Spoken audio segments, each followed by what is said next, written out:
जय Hind defence lovers. आज की टॉप हेडलाइंस कुछ इस प्रकार है। भारत ने किराना हिल्स में पाकिस्तान को दी थी वार्निंग स्ट्राइक। 100 सेकंड में एक AK-203 assault rifle. Italian firm को अपनी ब्लैक शार्क टॉर्पेडोज के ऑर्डर्स मिलने की उम्मीद। DRDO के 30 किलोवाट के लेजर वेपन सिस्टम की टेक्नोलॉजी ट्रांसफर की जाएगी प्राइवेट फर्म्स को। और रशिया अपने एकमात्र एयरक्राफ्ट कैरियर का भी कार्य कर सकता है सस्पेंड।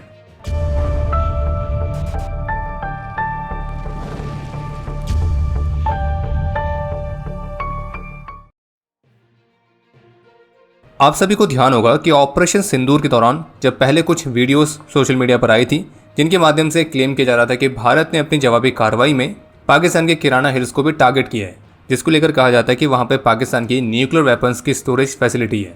लेकिन इसी ऑपरेशन सिंदूर की प्रेस ब्रीफिंग में जब यही प्रश्न एयर ऑपरेशंस की DG air marshal AK Bharti से पूछा गया तो उनका उत्तर था कि हमें यह बताने के लिए धन्यवाद कि किराना हिल्स में कोई न्यूक्लियर इंस्टॉलेशन है और हमें इसके बारे में तो पता भी नहीं था और हमने किराना हिल्स जो कुछ भी वहाँ पर है वहाँ पर स्ट्राइक नहीं करी है। Thank you for telling us that Kirana Hill houses some nuclear installation. We did not know about it. Okay. And we've not hit Kirana Hills, whatever is there. Okay. I did not brief in my briefing yesterday. Thank you. लेकिन अब एक interesting update यह है कि कुछ latest satellite images सामने आई हैं और जिन्हें डी ट्रेस्फा नाम के जियो इंटेलिजेंस एक्सपर्ट X हैंडल से शेयर किया गया है। यहाँ पे दो तरह की इमेजेस हैं। पहली इमेज है किराना हिल्स की, जहाँ पे आपको दो लेबल्स दिख रहे होंगे। एक में लिखा गया है म्यूनिशन इम्पैक्ट स्कार और दूसरी है सेंट्री पोस्ट। और इसी इमेज में साइट पर स्ट्राइक के कुछ इम्पैक्ट को भी दर्शाया गया है। और दूसरी इमेज है सरगोदा एयरबेस की, जो कि यहाँ पे रिपेयर किए गए रनवेज को दर्शाती है, जो कि भारत की स्ट्राइक में डैमेज हुए थे। बाकी किराना हिल्स की नई सैटेलाइट इमेज ने एक बार फिर से इस डिबेट को शुरू कर दिया है कि भारत ने क्या किराना हिल्स को भी टारगेट किया था या नहीं किया था। और जबकि इन इमेज के आधार पर एक्सपर्ट्स का ये मानना है कि भारत ने किराना हिल्स पर पाकिस्तान को केवल एक वार्निंग स्ट्राइक दी थी कि आपके वहाँ ऐसी कोई भी जगह नहीं है जो कि हमारी रेंज में ना हो। क्योंकि जो इमेज सामने आई है उसमें आप किसी भी तरह के बड़े इम्पैक्ट या पेनिट्रेशन को नहीं देखेंगे। इसमें केवल हिल के एक साइड पर म्यूनिशंस के छोटे से निशान हैं, जो कि एक तरह की वार्निंग स्ट्राइक के तौर पर है। बाकी यहाँ पर जो एक्चुअल टनल्स थी तो वो इससे काफ़ी दूर है और वहाँ पर किसी भी तरह का कोई डैमेज नहीं है।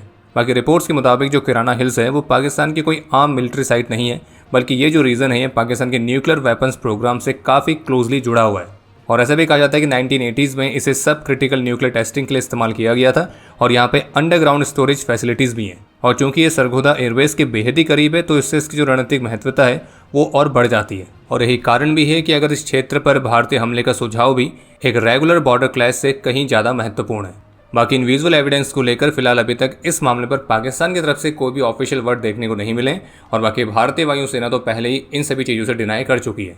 लेकिन जो सैटेलाइट इमेज सामने आई हैं वो काफ़ी कुछ बयां करती है, कुछ ऐसी चीज़ें भी जो कि भारत को बताने की ज़रूरत भी नहीं है। और बात बहुत सीधी सी है और संदेश भी बिल्कुल स्पष्ट है कि ऑपरेशन सिंदूर से पाकिस्तान को एक बात तो समझ में आ गई है कि उसके वहाँ पर ऐसी कोई भी जगह नहीं है जहाँ पर भारत स्ट्राइक ना कर सके।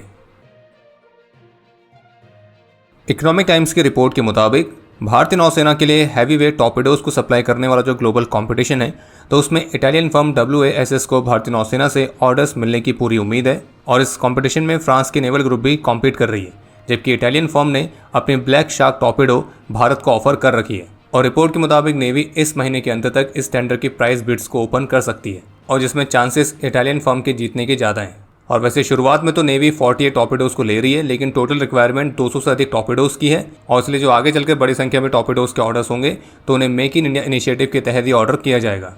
और इसी वजह से इटालियन फर्म अपने टॉर्पेडोज का भारत में लोकल प्रोडक्शन स्थापित करने के लिए इंडियन पार्टनर्स की भी तलाश में है। इसके अलावा जैसे कि पिछले अपडेट में हमने आपको बताया था कि भारत और रशिया की जॉइंट वेंचर अगले साल से AK-203 असॉल्ट राइफल के प्रोडक्शन को डबल करने पर काम कर रही है। और अब इससे जुड़ी हुई लेटेस्ट रिपोर्ट यह है कि इस प्रोसेस के तहत अगले वर्ष से हर एक 100 सेकंड में एक AK-203 असॉल्ट राइफल बनाई जाएगी और 2032 तक 6 लाख से अधिक राइफल्स को प्रोड्यूस करने का टारगेट है। और कोशिश तो यही है कि इस टारगेट को 2030 तक ही अचीव कर लिया जाए। और अभी अगले 2 से 3 सप्ताह में 7000 और AK-203 भारत के फोर्सेस को हैंडओवर की जाएंगी और जबकि इस वर्ष दिसंबर तक 15000 एडिशनल राइफल्स और मिलेंगी। DRDO ने अपने स्वदेशी 30 किलोवाट के laser based directed energy weapon system के ट्रायल्स को सफलतापूर्वक पूरा कर लिया है और अब इस सिस्टम के प्रोडक्शन के लिए इसकी जो टेक्नोलॉजी है वो प्राइवेट कंपनीज को सौंपने की तैयारी की जा रही है ताकि इसकी मैन्युफैक्चरिंग बड़े लेवल पर शुरू हो सके। ये जो सिस्टम है 3.5 से 5 किलोमीटर तक की दूरी तक ड्रोन्स, स्वार्म ड्रोन्स और इस तरह के अन्य लो ऑल्टीट्यूड एरियाज वाले एरियल थ्रेट्स को सेकंड्स में डिस्ट्रॉय करने में सक्षम है। और अब इस वेपन सिस्टम की पावर को और भी बढ़ाए जाने पर काम चल रहा है, जिसमें 50 से 100 किलोवाट और यहाँ तक कि 300 किलोवाट तक के सिस्टम पर भी काम किया जा रहा है। इसके अलावा एक अपडेट यह है जिसमें आज रविवार को यूनियन मिनिस्टर श्री किरण रिजिजू ने कहा है कि भारत सरकार सोमवार से शुरू होने वाले पार्लियामेंट के मॉनसून सेशन के दौरान ऑपरेशन सिंदूर जैसे महत्वपूर्ण इश्यूज को भी डिस्कस करने के लिए ओपन है। और ऑपरेशन सिंदूर को लेकर यूएस प्रेसिडेंट के रिसेंट स्टेटमेंट के बाद भारत के मिनिस्टर्स का जो रिमार्क है और भी ज़्यादा महत्वपूर्ण हो जाता है। लेटेस्ट रिपोर्ट्स के मुताबिक HAL अपने HJT-36 यशस इंटरमीडिएट जेट ट्रेनर को एक लाइट अटैक एयरक्राफ्ट में भी ट्रांसफॉर्म करने के प्रस्ताव पर काम कर रही है और इस इनिशिएटिव के साथ HAL का उद्देश्य है इंटरनेशनल मार्केट में भी अपने शेयर को कैप्चर करना और उन नेशंस को एक ऐसा प्लेटफॉर्म प्रोवाइड करवाना जो कि उनके स्पेसिफिक सिक्योरिटी चैलेंजेस के लिए बेहद ही अफोर्डेबल रेट में एक अच्छा कॉम्बैट सॉल्यूशन प्रोवाइड कर सके।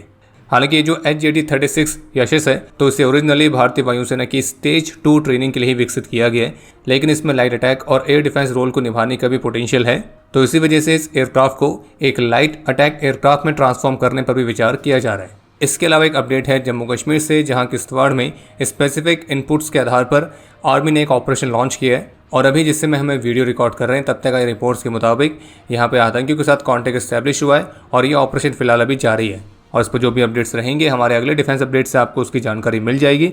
और क्विक अपडेट्स के लिए आप हमारे ऑफिशियल टेलीग्राम चैनल से जुड़ सकते हैं, लिंक डिस्क्रिप्शन में दिया गया है। आगे बढ़ने से पहले आपको सूचित कर दें कि Squadron.in पर कारगिल विजय दिवस स्पेशल सेल चल रही है, जिसमें आप विजय कूपन कोड के साथ स्पेशल डिस्काउंट में कारगिल से इंस्पायर्ड मर्चेंडाइज को बाय कर सकते हैं। तो Squadron.in पे जाके नए डिज़ाइंस को चेकआउट करना ना भूलें, लिंक डिस्क्रिप्शन में दिया गया है।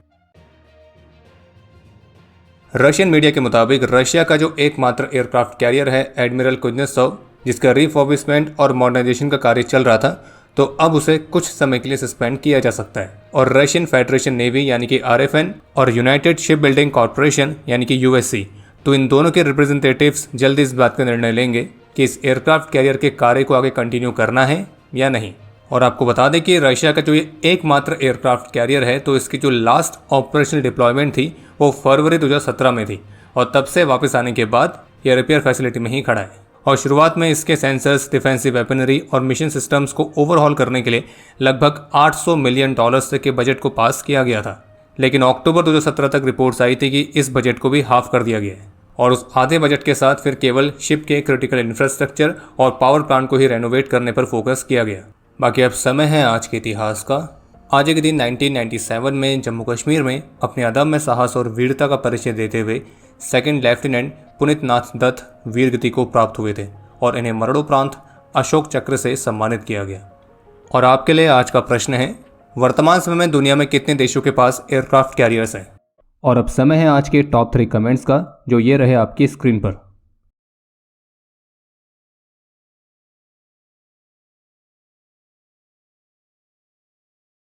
उम्मीद है आपको आज का एपिसोड पसंद आया होगा। पसंद आया तो वीडियो को लाइक करना ना भूलें। आपके कोई भी सुझाव या सवाल हो तो उसके लिए कमेंट सेक्शन ओपन है। और अगर आप डिफेंस रिलेटेड और भी एक्सक्लूसिव कंटेंट में दिलचस्पी रखते हैं तो आज ही प्ले स्टोर से डिफेंस स्क्वाड की सुपर ऐप को डाउनलोड करना ना भूलें। और अगर आप चैनल पर पहली बार आए हैं तो Squadron.in पे जाके हमारे नए डिज़ाइंस को भी चेकआउट जरूर करें। बाकी जल्द मिलेंगे नए एपिसोड के साथ, तब तक के लिए जय हिंद, जय भारत।